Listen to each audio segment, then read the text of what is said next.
श्राद्ध के समय पर कोई उत्सव नहीं होता। तो ऐसा रूप बताते हैं कि जब श्राद्ध काल होता था तो ठाकुर जी और प्रिया जी, किशोरी जी और ठाकुर जी दोनों मिल नहीं पाते थे, क्योंकि बाकी के दिन तो कोई ना कोई बहाने थे, उत्सव ब्रजमंडल में मनते ही रहते, तो प्रिया जी और ठाकुर जी दोनों मिलते ही है। लेकिन जैसे श्राद्ध के समय आते सारे उत्सव बंद, तो श्री जी वहां विरह में, यहां ठाकुर जी विरह में, और दोनों को विरह आतुर देख करके यहां सब सखा और वहां सब सखियां मन में विचार करती इनको कैसे प्रसन्न करें। तो ठाकुर जी और श्री जी के मिलन की एक सुंदर लीला जल के परत के ऊपर बनाती सब सखियां, और वह लीला बना करके सुंदर उसकी कृति एक आर्ट जैसी बना करके श्री जी को दिखाती। श्री जी वहां को देख करके प्रसन्न हो जाती, वहां सब सखा बनाते, सखा देख करके प्रसन्न हो जाते। इस प्रकार सांझी उत्सव हुआ। फिर सांझी में और भी कथाएं आती हैं कि ठाकुर जी को पता चली कि श्री जी को सब सखियां सांझी बना के दिखाती हैं, तो एक दिन ठाकुर जी भी सखी बन के पहुंच गए, और सखी बन के गए, और श्री जी के मन में जो चल रहा था, श्री जी ने अपने मन में विचार कर रखो कि आज अगर श्याम सुंदर मिलते तो उनसे ऐसे मिलती, उनसे वह कुंड पे मिलती, वह सरोवर पे मिलती, ऐसी पोशाक पहन के जाती, ये पूछती, ये बताती। ये सारी बातें श्री जी के मन में चल रही थी। तभी सब सखियों ने कही, बोले अरे श्री जी एक नई गोपिया सांझी बनावे आई। वो गोपी नहीं ठाकुर जी थे, लेकिन हमारे लाला पे छोरी बननो बहुत बढ़िया आवे। हमारे लाला पे कछु आवे चाहे नहीं आवे, लेकिन लाली बननो बहुत जोर को आवे। महाराज तुरंत अपने केश खोल लें, ने काजर सो लगा लें, होठ तो लाल लाल है ही है ठाकुर जी के, एक ऊपर से चुनरी ओढ़ लें, नीचे सुंदर लहंगा सो पहन लें, पामन में पाजेब। अच्छा हमारे वृंदावन बिहारी लाल को देखो, वृंदावन में बिहारी जी की पोशाक देख करके कहीं से लगता है कि पुरुषों की पोशाक है ना। वो चोरीन की पोशाक पहने, वो श्री जी की पोशाक धारण करें। हमारे लाला ऐसे ही है। हमारे ब्रज में तो कहें लाला तुमने बहुत बड़ी कृपा करी जो तुम लाला हो, कहीं तुम लाली होते तो। हे कृष्ण लला तुम होते लली तो गरे कट जाते करोड़न के। तुमने बहुत बड़ी कृपा करी जो तुम लाला बन के आए हो। कहीं वृंदावन बिहारी लाल अगर लाली होते तो पंजाब दिल्ली के लोग दर्शन करवे थोड़े ही जाते, महाराज प्राण न्योछावर करवे जाते। अभी हम प्राण छिड़कते हैं ठाकुर जी पे, लेकिन कहीं लाला अगर लाली होते तो महाराज प्राण त्याग ही आते हम सब। तो ठाकुर जी श्री जी सखी बन के गए, श्यामा सखी। कौन सी सखी? श्यामा सखी बन के गए ठाकुर जी, सांवली सांवली सी सखी। अब श्री जी ने कही हां सखी बनाओ कछु, तो ठाकुर जी ने सांझी में वही लीला बना दी जो श्री जी के मन में चल रही थी, जो अभी हुई नहीं है। श्री जी विचार कर रही थी अगर मिलती तो ऐसे करती, होतो तो ऐसा होतो। श्री जी जैसे ही देखवे के काजी आई, अब सब सखीन ने देखी अरे ये तो बड़ी विलक्षण सांझी बनाई है, लेकिन श्री जी ने जैसे ही देखी, जैसे वस्त्र श्री जी ने मन में विचार किए वैसे वस्त्र, जैसे जैसे जैसे पीछे को माहौल विचार किया, ऐसी कुंज होगी, ऐसी नदी होगी, ऐसे ऐसे वृक्ष होंगे, ऐसे पुष्प होंगे, वो सब बना दिए। ये सब देखते ही श्री जी ने श्यामा सखी को, अरे श्यामा सखी ने अपना मोड़ो दिखाइयो। और जैसे ठाकुर जी को मुखमंडल देखो, नेत्रन में गाड़ करके श्री जी ने जैसे ही देखो, महाराज ठाकुर जी कितनों छग में वेश बना लें, श्री जी यदि एक क्षण से ज्यादा ठाकुर जी के नेत्रन में देख लें तो ठाकुर जी सब आपो भूल जाएं अपनों। मई मूर्छा सी आ गई ठाकुर जी की तो। आहा जब देखी वृषभानु जाही विच उठी हूक, वंशी रह गई हाथ में फिर न लागी फूंक। इसीलिए हमारे वृंदावन में बहुत सारे कारण हैं, उनमें एक कारण यह भी है कि बिहारी जी में, राधा वल्लभ जी में, राधा रमन जी में श्री जी जो हैं वो घूंघट करके कायकू बैठी हैं। अगर श्री जी ने घूंघट ऊपर कर लियो, अगर श्री जी ने घूंघट उघार लियो, तो लाला यो ना खड़ो रहेगो, यो खड़ो रहेगो, उनको ही देखते रहेगो। क्योंकि श्री जी कोई निहारना ठाकुर जी का परम सुख है। इसलिए श्री जी ने मन में विचार किया, भैया इतने वैष्णव दर्शन करवे आएंगे, जे लाला उनको ना देखेगो, अगर मैं उघारी रहूंगी तो। या हमारे श्री जी घूंघट करके बैठी हैं ताकि ठाकुर जी हमको दर्शन दे सकें, नहीं तो लाल जी तो उनको ही दर्शन करेंगे।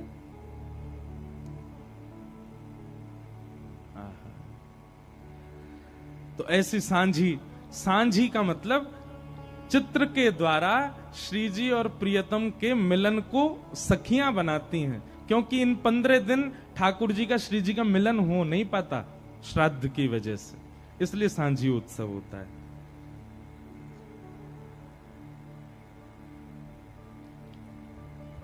किसी ने ऐसा भाव रखा है कि हम कथा में सुनते हैं कि कितने सारे रसिक जनों को भगवान बात करते हैं, उन्हें दर्शन देते हैं, जैसे कि कुमनदास जी, सूरदास जी, माधवदास जी। भगवान उनसे प्रत्यक्ष बात करते हैं या विग्रह के रूप में करते हैं या स्वप्न में करते हैं, उनके साथ लीला कैसे करते हैं? ठाकुर जी प्रत्यक्ष दिखते हैं उनको। हमें आपको अदृश्यता लगेगी, लेकिन ठाकुर जी वहां बैठे होते हैं, उनके सामने बिल्कुल विग्रह प्रकट होता है। अब हमको विग्रह में दिख रहे हैं ठाकुर जी, पर यहीं गोविंद दास यदि बैठ जाएंगे तो उनके लिए ठाकुर जी यूं भी हो जाएंगे, उनके लिए ठाकुर जी यूं भी हो जाएंगे, उनके लिए ठाकुर जी ऐसे भी हो जाएंगे, हमको ऐसे ही दिखते रहेंगे। ठाकुर जी को प्रत्यक्ष, भक्तों को प्रत्यक्ष दिखते हैं। इसका एक प्रमाण गोविंद दास जी के वाणी में आता है। गोविंद दास जी की तो सारी वाणियों में आता है, पर एक वाणी ऐसी है कि एक बार गोविंद दास जी पद गा रहे थे। पद गाते गाते तो सामने बैठ के गुसाई जी सुन रहे थे, बहुत ध्यान से सुनना। तो पद सुन रहे थे गुसाई जी, तो गोविंददास जी गाते गाते गाते बीच में रुक गए और रुक करके बोले, ए लाला ढंग से गाओ जी, कहा कर रहे हो, ऐसे ऐसे उधम ना करो, करे चलो प्रेम से गाओ। तो गुसाई जी ने नेत्र खोल के गई, ए गोविंदा तू कौन से बात कर रहा है?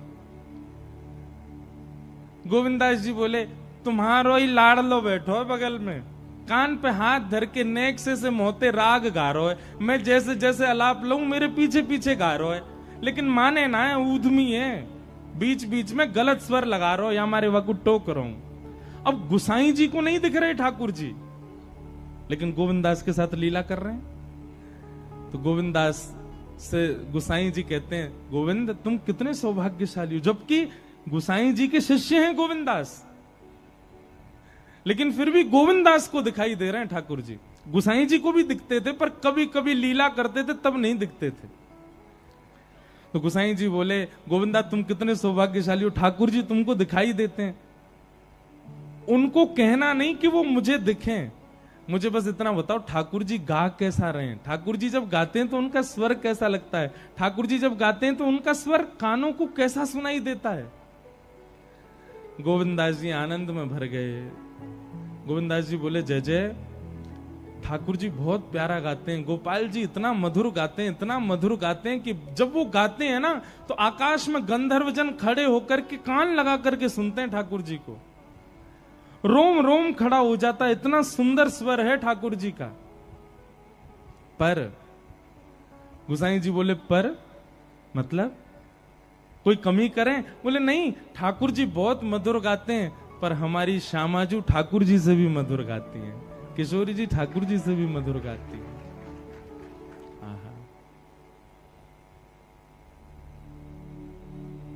बड़े सुंदर सुंदर पद गाए हैं रसिक जनों ने। किशोरी जी गाती हैं तो ठाकुर जी बैठ करके वंशी बजाते हैं किशोरी जी के पीछे, जैसे सहायक संगीतकार होते हैं ना मुख्य गायक के साथ में, ऐसे ही जब ठाकुर जी गाते हैं तो किशोरी जी वीणा बजाती हैं और ठाकुर जी गाते हैं, लेकिन जब किशोरी जी गाती हैं तो ठाकुर जी वंशी बजाते हैं, ललिता जी मृदंग बजाती हैं, विशाखा जी करताल बजाती हैं और बाकी सब सखियां मिलकर के नृत्य करती हैं। तो आपका जो ये प्रश्न है कि भक्तों को ठाकुर जी कैसे दिखते हैं, प्रत्यक्ष दिखते हैं, चलते फिरते उठते बैठते सब क्रिया करते हुए ठाकुर जी दिखाई देते हैं सब वैष्णवों को।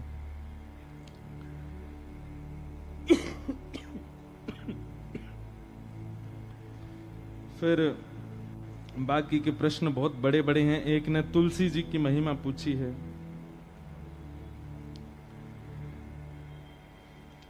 किन्हीं का प्रश्न है कि जब हम सब मृत्यु के बाद नरक में ही भोग लेते हैं तो फिर संसार में क्या भोगते हैं, नरक में तो सब खत्म हो जाता है। सबका उत्तर देते हैं। फिर एक का प्रश्न है कि कथा में रोज आती हूं पर कथा में ध्यान लगते लगते मेरा ध्यान भटक जाता है, इससे मैं क्या करूं। हमने पहले दिन कथा में बताया था, श्रीमद् भागवत जी में ही लिखा है,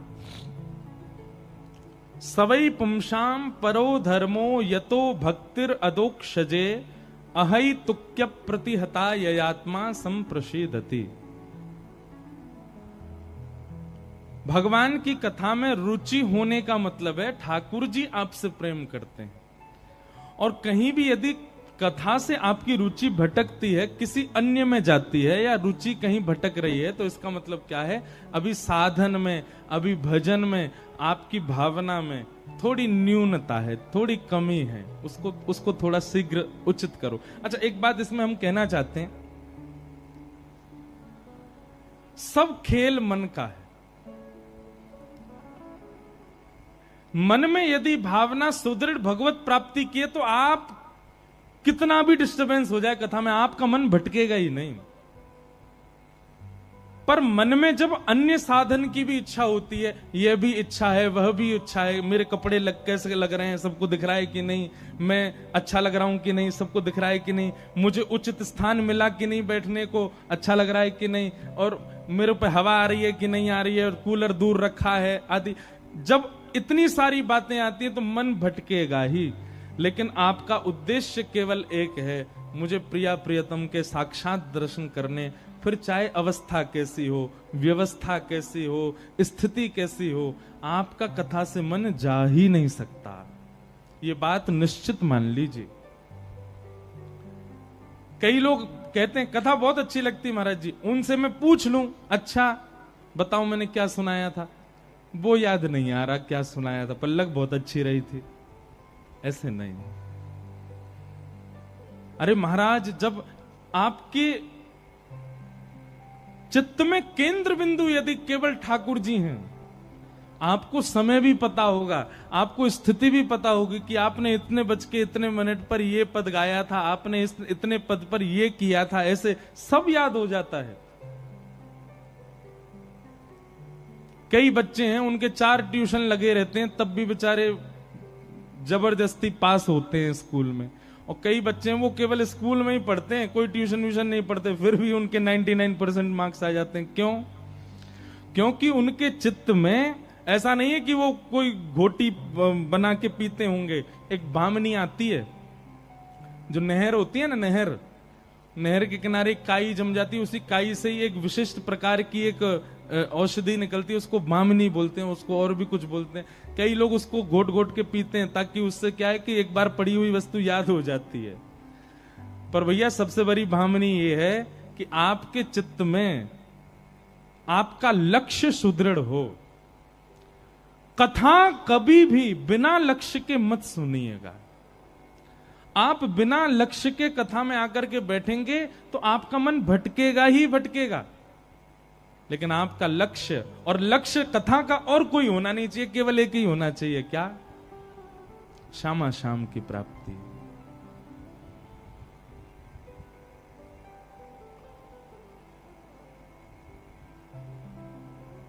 केवल उन्हीं की प्राप्ति हमारा मुख्य उद्देश्य हो, फिर आप कथा में बैठो, आपका मन भटक ही नहीं सकता। तो इसलिए जिनका भी ये भाव प्रश्न है कि हमारा मन बहुत भटकता है, आप थोड़ा अपना उद्देश्य सुदृढ़ करो। उद्देश्य सुदृढ़ हो जाएगा तो आपका मन भटक ही नहीं पाएगा। बोलो वृंदावन बिहारी लाल की। आज विश्राम दिवस की कथा है और कल से हरियाणा के हिसार में श्री जगन्नाथ रसोत्सव है। 4 दिन तक श्री जगन्नाथ जी की भाव कथा हम वहां सुनाएंगे। आप सब लोग भी लाइव सुनिएगा। और जो हिसार, कई लोग हिसार चल रहे हैं हमारे साथ में, रात में ही जा रहे हैं आज, तो वो सब लोग हिसार चल के वहां कथा सुनना। जगन्नाथ जगन्नाथ जगन्नाथ रक्षमाम, महाबाहो महाबाहो महाबाहो पाहि माम। कलयुग में सांचे श्री कृष्ण यदि कहीं विराज रहे हैं, सब जगह ही कृष्ण है, पर सांचे बिल्कुल पूर्ण रूपेण, जिनको कह दो कि एक बार देखते ही लगा कि हाँ श्री कृष्ण कहाँ है, जगन्नाथपुरी में श्री जगन्नाथ महाप्रभु। उनकी कल से लीला सुनाएंगे 4 दिन तक। उसके बाद फिर कानपुर में कथा करने जाएंगे और फिर हम दोबारा पंजाब आ रहे हैं चंडीगढ़ में 7 अक्टूबर से 13 अक्टूबर तक चंडीगढ़ में कथा सुनाएंगे। आप सब लोग अपने बोरिया बिस्तर बांध के वहीं आ जाना। अच्छा, हम कितने आसानी से बोल देते हैं जैसे आप लोगों पे कोई काम ही नहीं है, पर क्या होता कि दुनिया ऐसी होती, आप लोग केवल कथा सुनते, इसी से तो पेट भर जाता, इसी से आप लोगों की निद्रा पूरी हो जाती, इसी से प्यास बुझ जाती। हम कथा सुनाते, आप सुनते, पूरा जीवन यही चलता रहता है। कितना आनंद आता, यही लगा रहता, कुछ करना धरना नहीं। लेकिन फिर भी आप सबको अवकाश मिले तो आइएगा सब लोग चंडीगढ़ में। बोलो वृंदावन बिहारी लाल की। कथा क्रम में प्रवेश करें। भगवान श्री कृष्ण का रुक्मणी जी के साथ में विवाह संपन्न हुआ। ठाकुर जी का विवाह हुआ।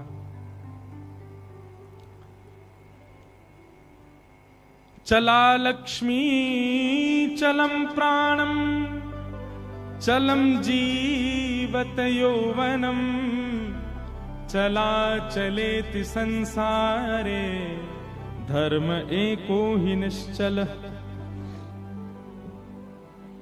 संसार में हर वो वस्तु चलायमान है जिसको आप अचल देखना चाहते हो।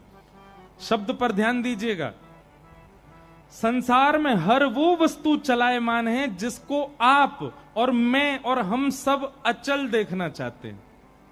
सबसे पहले अचल, चल और अचल तो समझते होंगे ना। हम किसको अचल देखना चाहते हैं? सबसे पहला लक्ष्मी। हमारी कमाई हो जाती है, हमारा बैंक बैलेंस बढ़ जाता है, तो हमारी इच्छा क्या होती है? चीजें भी आ जाएं और ये खर्च भी ना हो। हम सब चाहते हैं कि लक्ष्मी अचल हो। रिश्तेदार पैसा दे करके जाते हैं, बच्चे गुल्लक में धल लेते हैं, उसको जमा करते रहते हैं। लेकिन फिर भी लक्ष्मी का स्वरूप है, वो रुकेगी नहीं, वो चलेगी ही चलेगी, वो अचल नहीं है। चला लक्ष्मी, लक्ष्मी का स्वरूप है, वो चलायमान रहती है।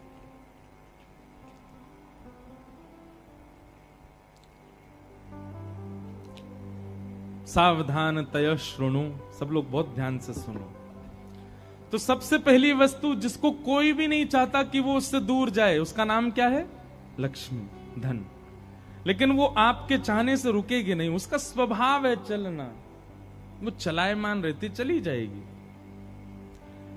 दूसरी कौन सी वस्तु है जिसको हम कभी नहीं चाहते कि वो हमसे कभी दूर जाए या चले? दूसरी वस्तु क्या है? प्राण। हमारे प्राण, हम कभी नहीं चाहते कि वो निकलें, सदा यही चाहते हैं कि सदा भीतर बैठे रहें। और प्राणों को सजोने के लिए, प्राणों को बचाने के लिए पूरा विश्व लगा पड़ा है। सब भागदौड़ इसीलिए कर रहे हैं कि हमारे प्राण बचे रहें बस। लेकिन आपकी लाख कोशिश करने पर भी प्राण नहीं रुकेंगे। उनका स्वरूप है, उनका स्वभाव है चलना, वो चला ही जाएगा।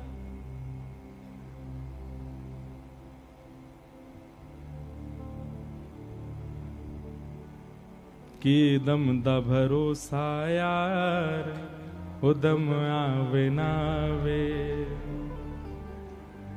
मिट्टी दे खिलौने आओए, मिट्टी हो जावेगा, मिट्टी दे खिलौने आओए, मिट्टी हो जावेगा। उसके आगे का आप लोग याद करके गा लो। हाँ गाओ।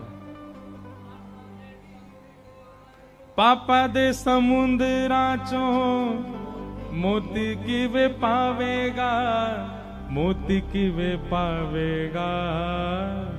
आज वक्त है सोच विचार, उदम आवे नावे।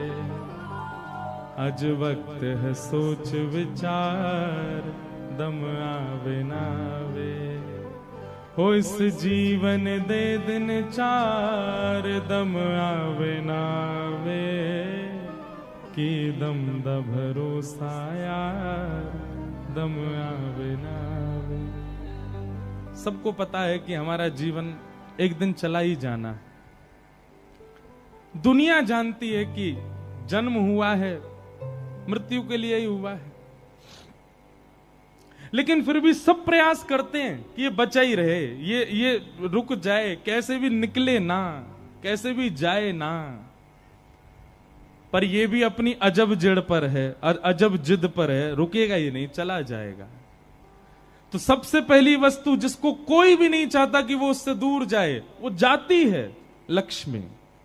दूसरी वस्तु जिसको कोई नहीं चाहता वो उससे दूर जाए, उसके प्राण, वो जाएंगे ही जाएंगे। और तीसरी वस्तु जिसको कोई नहीं चाहता कि वो उससे दूर जाए, बताओ क्या है? युवावस्था, हमारी युवा अवस्था। कोई नहीं चाहता कि मेरी युवावस्था दूर हो। सब लोग यही चाहते हैं कि हम सदा युवा बने रहें, कभी बुढ़ापा ना आवे। पर आंखों पे पड़ेगा जाला, नाक से बहेगा नाला, लाठी से पड़ेगा पाला, जरा जिंदगानी का। ये दिन तो सबके आने वाले भैया, यहां से कोई ना बचवे वारो। आज के 50 साल बाद जलंधर कथा करवे हम छड़ी लेके ही आएंगे, और आप छड़ी लेके ही कथा सुनवे आओगे अपने नाती पोताने लेके। तो वृद्धावस्था तो आनी है, चाहे आप कितना भी प्रयास कर लीजिए। चला लक्ष्मी चलम प्राणम चलम जीवत यौवनम, और चला चले ति संसारे। संसार में हर वो वस्तु जिसको आप चाहते हो कि ये आपकी होके रहे, आपके पास रहे, चली जाएगी। इसलिए संसार में किसी भी वस्तु से इतना स्नेह मत करो। बंधुओं, संसार का नियम है, इतना लगाव मत करो, इतना स्नेह मत करो, किसी वस्तु के प्रति इतनी आसक्ति मत करो, क्योंकि जैसे ही आपकी आसक्ति बनती है, संसार का स्वभाव है छूटना, और जब वो छूटता है आप उदास हो जाते हो, निराश हो जाते हो। इसलिए संसार में किसी से अति लगाव मत करो, अति स्नेह मत करो। स्नेह करने वाले 5 लोग हैं बस। सबसे पहले ठाकुर जी। स्नेह उन्हीं को दो, अपना प्रेम उन्हीं को दो, अपना वक्त उन्हीं को दो, अपना सब कुछ उन्हीं को प्रदान कीजिए। दूसरे, ठाकुर जी की लीला, उस लीला से स्नेह करो। तीसरी वस्तु, ठाकुर जी का धाम। हम वो बात बता रहे हैं, उनका नाम बोल रहे हैं जो कभी दूर नहीं हो सकते आपसे। बाकी इनके अलावा जिससे भी स्नेह करोगे, जिससे भी प्रेम करोगे, जिससे भी प्रीत लगाओगे, छूटेगा, दूर होगा। ठाकुर जी दूर नहीं होंगे। लीला से स्नेह करो, लीला दूर नहीं होगी, बल्कि लीलाएं आपको दिखने लग जाएंगी। ऐसी ऐसी लीला जिनका आपने वर्णन नहीं सुना कथा में, वह भी आपके चिंतन में आने लग जाएंगी। कितने बालकों को मैं जानता हूं जो लीला दर्शन करते हैं, जिनको स्थिति का दर्शन होता है, ठाकुर जी की अद्भुत लीलाएं देख लेते हैं। तो सबसे पहले ठाकुर जी, दूसरे लीला, तीसरा धाम, ठाकुर जी का धाम। वृंदावन हो, बरसाना हो, नंदगांव हो, द्वारिका हो, जगन्नाथपुरी हो, बद्रीनाथ हो, धाम के प्रति प्रेम प्रदान करो। और चौथे, महाप्रसाद, ठाकुर जी का अधुरामृत, उसके प्रति खूब स्नेह रखो। और पांचवा और अंतिम, हरि के जन, हरि को जो भजते हैं, हरि को जो गाते हैं, हरि को जो सुनाते हैं, हरि को जो सुनते हैं, हरि में जो रहते हैं, हरि के ही जो हैं, उनसे, इन 5 भावों से आप प्रीति करो। इन 5 लोगों के प्रति आप अपना सर्व समर्पण करो, कभी खत्म नहीं होगा, सदा बना रहेगा। इसके अतिरिक्त आपने जिसको भी अपना प्रीति दी, प्रेम दिया, समय दिया, हृदय दिया, वो छूटेगा ही छूटेगा। चला लक्ष्मी चलम प्राणम चलम जीवत यौवनम, चला चलेति संसारे धर्म एको ही निश्चल। एकमात्र धर्म ऐसा है जो निश्चल है, ठाकुर जी ऐसे हैं जो निश्चल हैं। एक कथा सुनाए। दो कन्याएं थीं छोटी छोटी, बहुत ध्यान से सुनना। एक राजा की बेटी थी और एक ब्राह्मण की बेटी थी। दोनों सखा थीं, आपस में मित्र थीं। एक बार राजा के यहां पर एक संत का आगमन हुआ, तो संत शालिग्राम भगवान की सेवा कर रहे थे। वो दोनों कन्याएं बैठ करके देख रही थीं। दोनों के मन में भाव आया, इस संत जैसे सेवा करते हैं वैसी सेवा हमको भी मिल जाए। तो दोनों संत से कहने लगी, बाबा हमको भी सेवा दे दो, हमको भी ठाकुर जी दे दो। तो संत ने मन में विचार किया, छोटी छोटी कन्याएं, ये क्या जाने असली नकली क्या होता है। उन्होंने शालिग्राम जैसे दिखने वाले चिपटे 2 पत्थर लिए और दोनों कन्याओं को दे दिए। दोनों कन्याएं बड़ी प्रसन्न हो गईं, बोले वाह हमको ठाकुर जी मिल गए। दोनों ने गुरुजी से पूछा, गुरुजी इनका नाम क्या रखें? तो गुरुदेव ने कहा, तुमको जो प्रिय लगे वो नाम रखो इनका। तो कन्याएं जो वो बड़े चिकने से पत्थर थे, तो एक आध बार हाथ से फिसल गए। तो एक कन्या ने कहा, बोले इनका नाम रखते हैं सिलपिल्ले भगवान। कौन से भगवान? और दोनों ने अपने ठाकुर जी का नाम रख दिया सिलपिल्ले। ये कोई ऐसी कथा नहीं, भक्तमाल जी में कथा है ये। तो सिलपिल्ले भगवान, दोनों कन्याओं के सिलपिल्ले भगवान हो गए। अब दोनों कन्याओं के साथ में कैसी घटना घटी? तो जो ब्राह्मण कन्या थी, जब थोड़ी बड़ी हो गई, सिलपिल्ले भगवान की सेवा करती थी। उसके 2 भाई थे, दोनों भाइयों में विवाद हो गया। दोनों भाई अलग अलग रहने लगे। एक दिन विवाद के कारण बड़े भाई ने छोटे भाई के घर में आकर के लूट मार करी, उसको मार पीटा और घर का सारा सामान हड़प के ले गया। उसी सामान में बहन के सिलपिल्ले भगवान भी ले गया। और बहन तो बेचारी रोने लगी, उसके तो ऐसे प्राण हो गए मानो बस अब जीवित ही नहीं रह पाएगी ठाकुर जी के बिना। रोने लगी, भैया से कहने लगी, भैया बोला पूरा घर लुट गया, उसकी तुझको चिंता नहीं, वो तेरे पत्थर के भगवान खो गए उनके लिए रो रही है। बोले वो पत्थर नहीं है, मेरे प्राण है, मेरे जीवन है, वो नहीं मिले तो मैं प्राण निकल जाएंगे मेरे। बोले जा, किसी और ने थोड़ी लूटा, बड़ा भाई है हमारा, जाके मांग ले, दे दे। तो बहन अपने बड़े भाई के घर गई और बड़े भाई से जाके कहा, भैया कुछ मत दो, सब रख लो अपने पास, पर मेरे सिलपिल्ले भगवान। अब सिलपिल्ले नाम सुनते ही सब हंसने लगे वहां पे। और जितने भी उसके भाई के साथ, वो तो गुंडा प्रवृत्ति का था, उसके साथ में जितने भी लोग सब हंसने लगे। अच्छा क्या नाम तुम्हारे ठाकुर जी का? बोले सिलपिल्ले भगवान। और जोर से हंसे।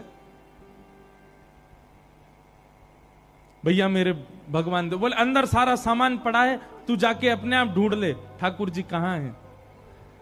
अंदर जाने लगी तो एक जो उसके भाई का पूरा गैंग था, उसमें से एक बोला, अगर तेरी इतनी भक्ति है कि तू अपने भगवान के बगैर नहीं रह पा रही, तू यहीं खड़ी खड़ी बुला ले, तेरे ठाकुर जी अपने आप ही निकल के आ जाएं।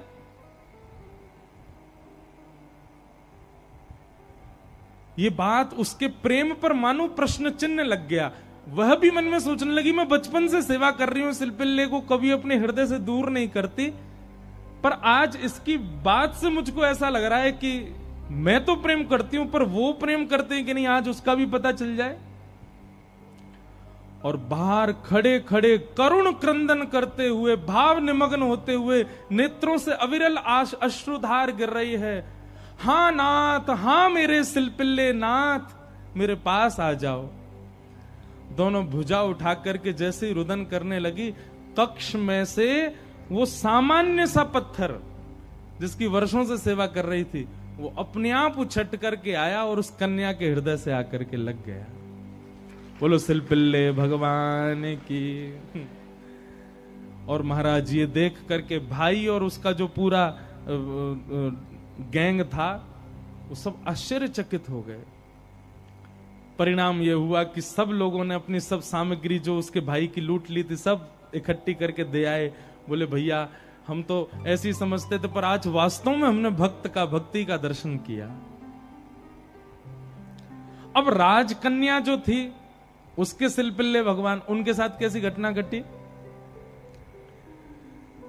कन्या का विवाह हुआ और जिस पुरुष के साथ में विवाह हुआ वो किसी भी रूप से भक्त नहीं था, ना वो भक्त था ना उसका परिवार भक्त था। कन्या ने विवाह के लिए मना तो किया पर माता पिता नहीं माने, विवाह कर दिया। अब वो तो बस अपने सिलपिल्ले भगवान को हृदय से लगा के रहे, बोले कि मुझे पता है ये मेरा पति और ये परिवार पूरा जो है ये बिल्कुल भी भक्ति भाव इनके चित्त में नहीं है, पर नाथ बस आप मेरे साथ रहोगे तो मैं पूरा जीवन निकाल लूंगी। अब जिससे उसका ब्याह हुआ था वो तो काम क्रोध लोभ मोह सब था उसके अंदर, वो तो इसी कारण से विवाह कर रहा था, भोग वृत्ति थी उसकी। लेकिन कन्या के चित्त में यह भाव था कि भाई ये वैष्णव नहीं है, इसको तो मैं स्पर्श भी नहीं करने दूं अपना।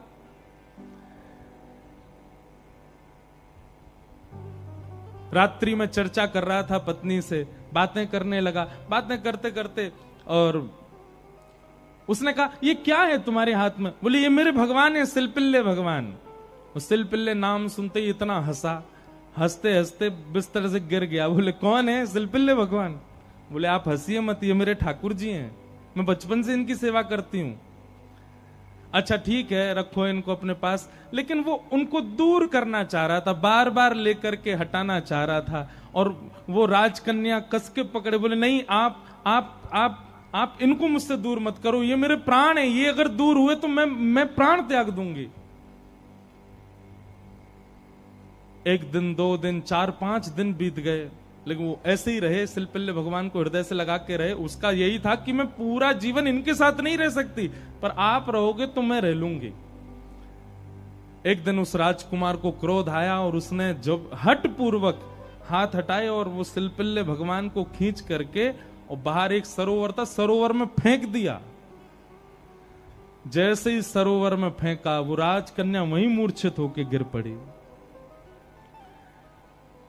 पूरा परिवार इकट्ठा हो गया, सब लोग सोचने लगे, बोले अरे ये क्या हो गया, इसके कहीं प्राण ना निकल जाएं, पूरे गांव में हमारी निंदा होगी, इसके पिताजी बहुत बड़े राजा हैं, हमको कारागृह में डाल देंगे। क्या किया तूने? बोले कुछ नहीं, पत्थर लगा, एक बैठी रहती थी, मैंने फेंक दिया तो नाटक कर रही है मूर्छा की। खूब प्रयास किया लेकिन होश में नहीं आई। जैसे तैसे होश में आई, वैद्य के बुलाने के बाद उठते ही मेरे सिलपिल्ले कहां हैं, मेरे सिलपिल्ले कहां हैं। गोताखोरों ने जाकर के पूरा सरोवर ढूंढ लिया लेकिन ठाकुर जी नहीं मिले। अंत तो गत्वा वही सरोवर के किनारे आकर के बैठ गई और रुदन करते हुए बोली, हे मेरे सिलपिल्ले नाथ, यदि मैंने वास्तव में बाल्यकाल से आपको अपना प्रियतम मान करके भेजा हो, आपकी निष्ठा से सेवा की हो, तो आप कृपा करके मेरे पास आ जाना। और यदि आप मेरे पास नहीं आए तो मैं एक क्षण और चिंतन नहीं करूंगी, तुरंत अपने प्राणों का परित्याग कर दूंगी। उसका पूरा परिवार खड़े होकर के देख रहा था। जैसे ही उसने कहा कि हे नाथ, यदि आप नहीं आए तो मैं प्राण त्याग दूंगी, ये बात कहते ही हाँ नाथ, हाँ नाथ, हाँ नाथ करुण क्रंदन करने लगी। तुरंत सरोवर में से अपने आप सिलपिल्ले भगवान निकल करके आए और उसकी छाती से आकर के लग गए। और ये दृश्य देख करके परिवार पूरा जो था वो तो नतमस्तक हो गया और उस कन्या को वापस उसके घर ही छोड़ आए। बोले भैया ये इतनी ऊंची श्रेणी नहीं है हमारी कि हम इसके साथ रहें, हमसे अपराध बनेगा यदि हम इनको अपने पास रखेंगे। तो ये तो हमारी कोई गुरु स्वरूपा है। प्रीति, अरे सामान्य से पत्थर को उन्होंने भगवान मान लिया और ठाकुर जी उसमें भाव। जरूरी नहीं है कि धातु प्रधान होता है, जरूरी नहीं है कि कोई वस्तु विशेष। ये बात आप बहुत ध्यान से सुनिएगा। कई लोग भेद मानते हैं, अपने लड्डू गोपाल को सामान्य समझते हैं, वृंदावन बिहारी लाल को विशेष समझते हैं। उनको लगता है मंदिर में जो बिहारी जी बैठे हैं ये विशेष हैं, हमारे संग जो डलिया में डोल रहे हैं ये इतने विशेष नहीं है। क्यों?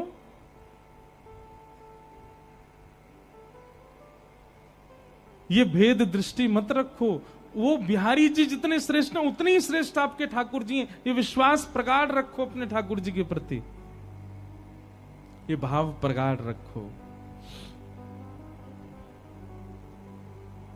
तो भैया संसार में हर वो वस्तु चली जाएगी आपसे दूर जिसको आप स्नेह भरी दृष्टि से देख लोगे। इसलिए स्नेह भरी दृष्टि से देखना है तो केवल ठाकुर जी को, उनकी लीला को, उनके धाम को, उनके प्रसाद को और उनके जनों को ही देखो। और या फिर जिससे स्नेह हो रहा हो, चाहे वो पुत्र हो, पुत्री हो, माता हो, पिता हो, मित्र हो, यार हो, कोई भी हो, उसको भगवत भक्त बनाओ। क्योंकि भगवत भक्त बनने के बाद उससे स्नेह हो तो भी वो स्थिर तो रहेगा। आप वैष्णव हैं और वो संसारी है, तो कोई भी संबंध क्यों ना हो स्थिर नहीं रहेगा, जाएगा। चला चलेति संसारे धर्म एको ही निश्चल। तो लक्ष्मी की बात हो रही है। लक्ष्मी ही रुक्मिणी जी के रूप में आई और उनका विवाह भगवान श्री कृष्ण के साथ हुआ। आगे भागवत जी में सिमंतक उपाख्यान सुनाया गया। भगवान का दूसरा विवाह जामवंत की पुत्री जामवती के साथ में हुआ। जामवती के उपरांत भगवान का तीसरा विवाह सत्यभामा जी के साथ में हुआ। और भगवान का चतुर्थ विवाह हमारी वृंदावन की रस रानी, हमारी वृंदावन की साक्षात रस स्वरूपा श्याम सुंदर श्री यमुना मैया के साथ में हुआ। बोलो यमुना मैया की जय। एक बात हमारी बहुत ध्यान से सुनो, हम वैसे तो कथा में बोलते ही हैं। वृंदावन जाति बंधुओं कुछ नियम है, उन नियमों का पालन किया करो। सबसे पहला, वृंदावन जाते ही सबसे पहले तो वहां के अपनी गाड़ी से उतर के सबसे पहले तो भूमि जहां से वृंदावन प्रारंभ होता है वहीं वृंदावन को प्रणाम किया करो। आज भी कई वृंदावन आने वाले वैष्णव हैं, वो पादुका नहीं पहनते अपने पैरों में, क्योंकि जिस रज पर ठाकुर जी निरावृत चरणों से भ्रमण किए, हम कैसे पहन लें। तो सबसे पहले आते ही वृंदावन की रज को प्रणाम करो। आपका मस्तिष्क सूना नहीं होना चाहिए वृंदावन में। और सुनिए, वृंदावन में आके वो छापे वाले मत लगवाया करो तिलक, स्वयं तिलक लगा करके निकला कीजिए अपने कक्ष से। रज लीजिए, रज में गंगा यमुना जल मिलाइए, उस रज का तिलक करिए। और तिलक करना एक बात होती है, ऐसे प्रणाम करो कि अपने आप ही रज लग जाए आपके माथे से। सबसे पहला रज को प्रणाम। पंचायतन प्रणाम हमने बताए कथाओं में, सबसे पहले रज को प्रणाम करो। दूसरा, वृंदावन में जैसे भीतर प्रवेश करते हो जितने वृक्ष वृंदावन के आपकी दृष्टि के सामने आ जाएं सबको प्रणाम करो। वृंदावन में वृक्ष सामान्य नहीं है बंधु। आशा महो चरण रेणुज श्याम हम श्याम, वृंदावने किमपि गुलमलतोषधीनाम। वृंदावन में जैसे किसी व्यक्ति ने अगर अखंड वृंदावन वास के लिए पूरा जीवन भजन किया कि हे नाथ मुझे अखंड वृंदावन वास मिले, और भजन करते करते उसके प्राण चले गए, तो अगले जन्म में वृंदावन में वृक्ष बन करके वो आ जाता है और वो अखंड वृंदावन वास करता है। इसलिए वृंदावन वास जिनके मन में इच्छा होती, कई लोग कहते हैं वृंदावन वास कैसे मिले, वृंदावन के वृक्षों को प्रणाम किया करो। किशोरी तोरे चरणन की रज पाऊं, किशोरी तोरे चरणन की रज पाऊं। बैठी रहूं कुल जन के कोने, बैठी रहूं। जो नहीं गाएगो वाकू बगल वाले की सौगंध है, जो नहीं गाएगो वाको अगले जन्म में भ्या नहीं होएगो। इसलिए विचार कर लो, ऊंचे स्वर में गाओ सब लोग। हरिराम व्यास जी कहते हैं वृंदावन वास चाहिए तो क्या करो, बैठी रहूं कुल जन के कोने, बैठी रहूं कुल जन के कोने। श्याम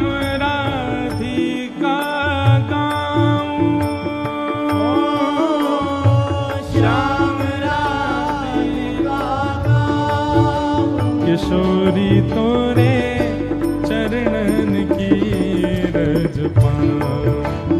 किशोरी तोरे चरणन की रज पाऊं। किशोरी तोरे चरणन की रज पाऊं। किशोरी तोरे चरणन की रज पाऊं। वृंदावन जाओ तो अपनी एक नाम की माला या गुरु मंत्र की माला किसी वृक्ष के पास बैठ करके करके आओ, किसी भी वृक्ष के पास, क्योंकि वह वृक्ष अखंड वृंदावन वासी है, वही आपको वृंदावन प्रदान कर सकता है। इसीलिए आचार्य कह रहे हैं, बैठी रहूं कुंजन के कोने, कुंजों के कोने में बैठो, वहां श्याम राधिका गाओ। जारज को ब्रह्मादिक तरसत, सूरज शीश चढ़ाऊं। जारज को ब्रह्मादिक तरसत, सूरज शीश चढ़ाऊं। हे व्यास स्वामिनी की छवि निरखत, व्यास स्वामिनी की छवि निरखत। व्यास स्वामिनी की छवि निरखत। व्यास स्वामिनी की छवि निरखत। ओ विमल विमल यश गाऊं। विमल विमल यश गाऊं। किशोरी तोरे चरणन की रज पाऊं। किशोरी तोरे चरणन की रज पाऊं। हे श्री राधे तेरे चरणन की रज पाऊं। श्री राधे तोरे चरणन की रज। मुझे दुनिया से नहीं लेना देना, मुझे दुनिया से नहीं लेना देना। श्री विनोद बाबा गाते हैं, हे मुझे दुनिया से नहीं लेना देना, मुझे दुनिया से नहीं लेना देना। ओ ये जगत है एक सपना, ये जगत है एक सपना। ये जगत है एक सपना, ये जगत है एक सपना। ओ यहाँ कोई नहीं अपना, ओ यहाँ कोई नहीं अपना। ओ यहाँ कोई नहीं अपना, ओ यहाँ कोई नहीं। गाओ भाव से। ओ मेरी अपनी वृषभानु दुलारी,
की।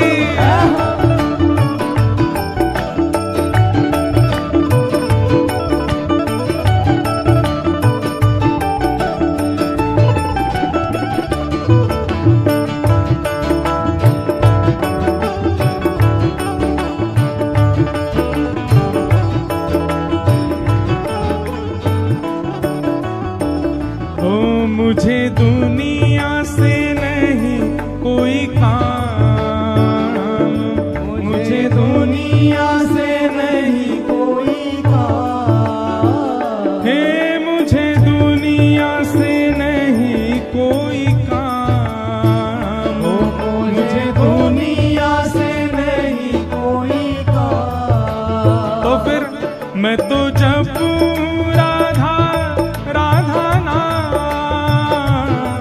मैं तो जपूं राधा राधा नाम, ओ मैं तो जपूं राधा राधा नाम, मैं तो जपूं राधा राधा नाम। दर्शन करूं शुभ शाम, दर्शन करूं शुभ शाम।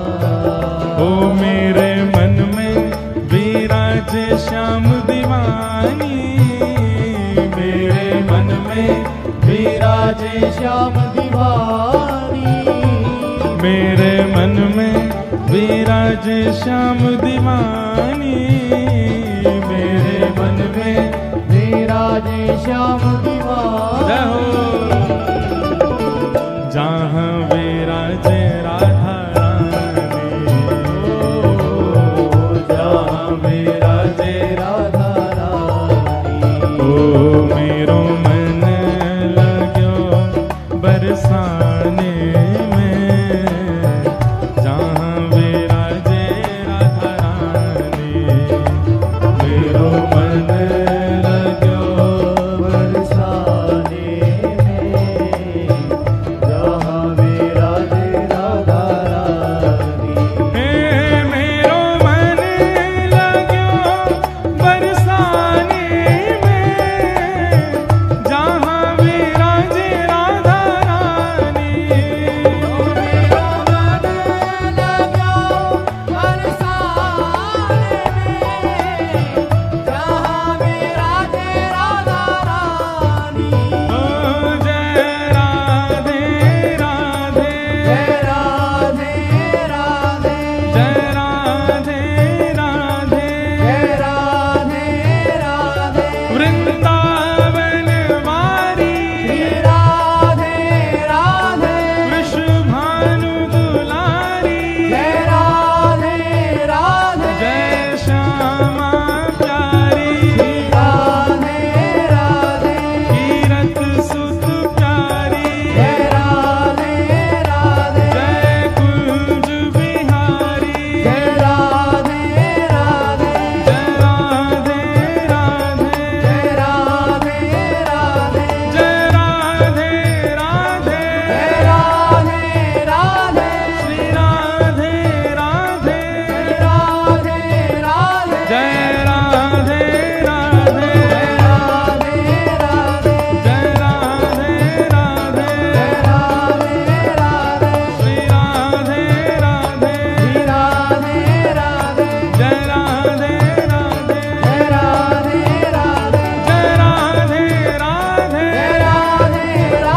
है मुझे दुनिया से नहीं कोई काम, मुझे दुनिया से नहीं कोई काम, मैं तो रटूं राधा राधा नाम, मैं तो रटूं राधा राधा नाम, दर्शन करूं शुभ शाम, दर्शन करूं शुभ शाम। हे मेरे मन में विराजे श्याम दीवानी, मेरे मन में विराजे श्याम दीवानी,